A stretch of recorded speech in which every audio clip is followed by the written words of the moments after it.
Mesdames, Messieurs, bonsoir et merci de préférer la télévision nationale dans l'actualité. L'éducation au cœur des préoccupations. Les fils ressortissants de Mara tentent d'encourager le mérite scolaire. Ils offrent des kits scolaires aux élèves de leur village. Les 5 meilleurs élèves de chaque classe ont eu droit à ce cadeau au compte de l'année 2024-2025. Reportage Souleymane Kouyaté, Marouane Kamara. Les fils ressortissants du village de Mara, situé à 5 km de la commune urbaine de Kissédougou, sont soucieux de contribuer à l'avenir éducatif de leur communauté. Ici, à l'école primaire, les 5 meilleurs élèves de chaque classe au titre de l'année 2024-2025 ont reçu des kits scolaires complets, indispensables à la poursuite de leurs études. Comme l'école est en train de progresser beaucoup dans le bon sens, et en résultat et en effectif, il faut intervenir. Intervenir pour dire aux élèves, nos fils, nos frères qui sont là, aux enseignants, qu'il y a une question de défi à relever. Ce défi, nous le relevons en mettant en exergue l'émergence des talents. Pour créer cette émulation, on a fait des prix. Et c'est ce prix-là qu'on est venu, n'est-ce pas, donner aux meilleurs élèves, par classe, par promotion, et cela par rapport aux résultats donnés l'année dernière. Nous sommes vraiment contents de ces ressortissants pour ces beaux cadeaux qui créent l'émulation entre les élèves. Ces cadeaux vont être des exemples pour d'autres communautés qui peuvent emboîter le pas pour venir en aide aux écoles, aux élèves, afin que la qualité de l'enseignement apprentissage soit améliorée. Au-delà des kits scolaires, les enseignants de cette école primaire n'ont pas été oubliés par les fils ressortissants. En reconnaissance de leur engagement quotidien et de leur contribution à la formation des futurs cadres du pays, des enveloppes symboliques leur ont été remises. Cette reconnaissance n'est pas seulement un honneur, elle est avant tout le fruit d'un effort collectif, d'un engagement constant et d'un esprit de responsabilité partagée. Mes remerciements à l'ensemble des ressortissants de Mara pour leur confiance, leur soutien et leur participation active. Nous disons merci, bon courage à nos frères et sœurs ressortissants de Mara, et tout en demandant aux autres ressortissants d'emboîter ses pas, qu'ils n'oublient jamais le paiement des dettes vis-à-vis de leur communauté. Par ce geste, les fils ressortissants du Mara réaffirment leur engagement en faveur de l'éducation, pilier essentiel du développement durable et de l'avenir de leur communauté. Une communauté symbolique qui incarne l'histoire et la culture de la région de Kissédougou. Les projets de société projetés pendant la campagne pour les 7 ans à venir sont en cours de vulgarisation. À l'image des autres contrées du pays, la préfecture de Bofa s'inscrit dans cette dynamique pour préserver les acquis de la bonne gouvernance locale. Reportage Aboubakar Diaby. La victoire de Génération pour la modernité et le développement GMD à l'élection présidentielle du 28 décembre dernier continue de susciter de la joie plusieurs citoyens et hauts commis de l'État guinéen. Partout, les félicitations sont adressées au président Mamadi Doumbouya pour sa consécration à la magistrature suprême de l'État. D'après ces acteurs publics, ce résultat positif reflète les différentes réalisations du chef de l'État depuis le 5 septembre 2021. C'est quelque chose qu'on n'avait pas vu depuis que nous organisons des élections pluralistes dans ce pays. Et je crois que c'est un pas que nous commençons. Ce pas-là, il faudrait qu'on le continue. Nous sommes entrés dans un chemin, nous allons continuer ce chemin, c'est le chemin de la paix. Dans la préfecture de Bofa, cette victoire de Génération pour la modernité et le développement GMD ne passe pas inaperçue. Ces acteurs impliqués dans ce processus crucial, notamment le directoire de campagne présidentielle de la zone, se réjouissent tout en saluant la participation massive des populations au vote. À l'instant, je commence d'abord à féliciter le candidat.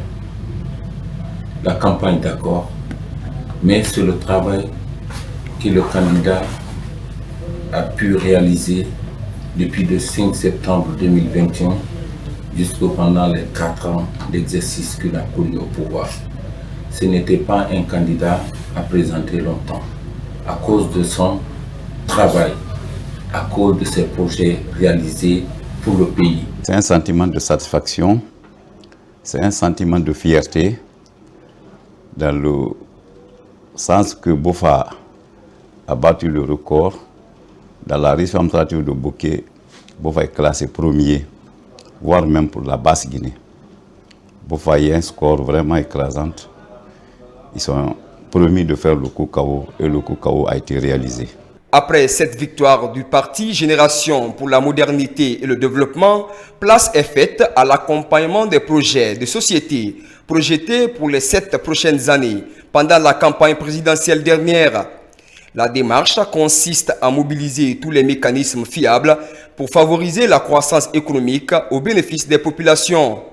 Un engagement collectif et populaire qui met tous les fils et filles ensemble pour prôner la paix et la cohésion sociale en faveur d'un décollage socio-économique en Guinée.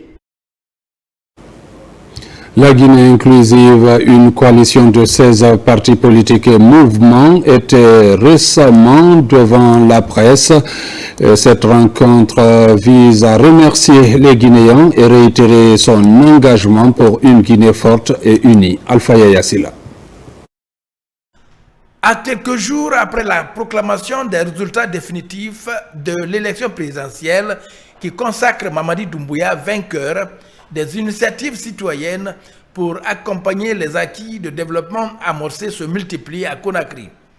De son côté, la structure Guinée inclusive entend jouer sa partition. Pour ce faire, ses membres des partis politiques saluent la sérénité et le calme observés lors du déroulement du scrutin présidentiel. Nous avons compris une chose quand on était sur le terrain, c'est que les populations guinéennes, certaines peuvent être analphabètes, mais elles ne sont pas bêtes. Il y a eu un engagement qui a été pris. Nous avons présenté un projet à nos populations. Ils ont voté à travers ce projet-là pour soutenir ce projet. Nous recommandons vivement que et le président et toutes les équipes qui vont l'accompagner honorent cet engagement-là pour le développement de notre pays et pour le bonheur de l'ensemble de nos populations. Un observateur averti pendant ces 4 dernières années de la transition, ces acteurs politiques comptent préserver les acquis de la refondation de l'État en cours dans le pays. C'est cette discussion, cette approche participative, cette approche inclusive qui a été développée au point de vue approche méthodologique par la LGI qui a permis davantage de sensibiliser des personnes dans la nuit, pendant les jours, à des cérémonies, etc. pour que les gens comprennent réellement le programme du général Mamadi Doumbouya dans le cadre de sa campagne électorale, ainsi que la vulgarisation de son programme. La Guinée inclusive, cette coalition des partis politiques et des mouvements apprécie par ailleurs le processus de lutte enclenché contre la corruption, les réformes engagées au sein de l'appareil judiciaire, ainsi que la réalisation des infrastructures sociales de base à travers tout le pays. Des prières aussi formulées pour un climat politique apaisé. En Zérékoré, l'Alliance des Églises des Missions évangéliques de Guinée vient d'organiser une journée spéciale pour implorer la paix et la cohésion sociale. Reportage lancé Kamisoko. C'est dans un esprit de foi et d'engagement citoyen que l'Alliance des Églises et Missions évangéliques de Guinée AEMEG a lancé en Zérékoré un vaste programme de prière. Objectif: accompagner le processus électoral en Guinée par des actions spirituelles en faveur de la paix, du vivre ensemble et de la cohésion sociale avant, pendant et après le scrutin. Nous avons besoin de la paix. C'est pourquoi l'élection, c'est juste, Dieu nous donne juste une opportunité de pouvoir se prononcer, sinon Dieu a déjà choisi son élu. Donc j'invite toute la population guinéenne à savoir que Dieu a déjà fait son choix. Nous devons maintenant faire cette élection dans la joie, dans la sincérité et puis dans la confiance totale à notre Dieu. C'est pourquoi nous devons l'accompagner. Celui qui sera issu de cette élection le 28 décembre, il est l'homme de tous les Guinéens ou la femme de tous les Guinéens. En tout cas, c'est Dieu, c'est lui que Dieu aurait choisi. Présent à cette cérémonie, le ministre de l'Élevage Félix Lamant salue cette initiative dont le but est de renforcer la stabilité du pays. En tant qu'autorité administrative, nous saluons et nous reconnaissons à juste titre cette démarche des membres de l'AMEC. Vous prouvez à travers cette démarche que l'Église n'est pas en marge de ce qui se passe dans notre pays. C'est dans une atmosphère de recueillement et de ferveur spirituelle, rythmée par les chants de la chorale, symbole d'espoir et d'unité, que le rideau a été levé sur ce rendez-vous religieux. Assainissement, le quartier Kobaya-Kinifi a lancé une sensibilisation contre l'insalubrité. L'initiative est appuyée par la mairie de Sonfonia. Reportage Moussa Bangoura. Rendre propre le quartier Kobaya-Kinifi et lutter contre la prolification des eaux usées. Tels sont entre autres objectifs assignés par les autorités locales à travers cette journée de sensibilisation. Si on ne fait pas ça, il n'y a pas la santé. Avant de dire à quelqu'un, donner les médicaments, il faut dire qu'à sauvegarder sa santé. Et eau usée, et les gens aussi qui jettent les ordures dans la route. L'État nous est en train de nous aider. Et nous même, on va aider. Les gens, même, tu vas voir les gens aujourd'hui, ils sont dans la voiture, ils viennent, ils jettent les ordures.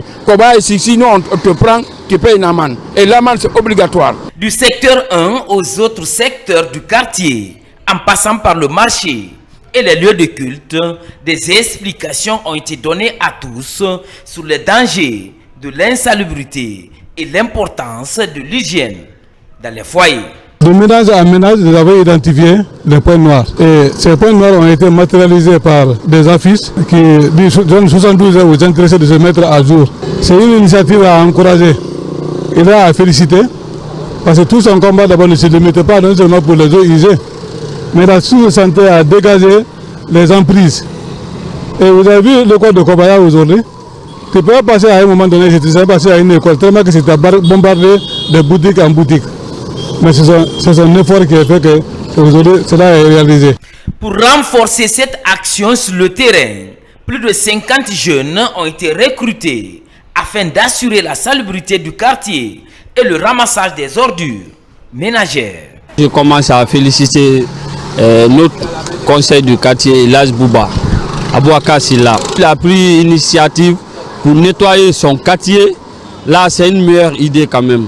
La Guinée, ville propre, c'est la priorité du président de la République. Quand la Guinée est propre, la maladie va aller. C'est pour cela que nous, les jeunes de Kobaya-Kinifi, on s'engage pour nettoyer notre ville. Une fois collectés, ces déchets sont chargés dans les camions et transportés vers les dépotoirs autorisés.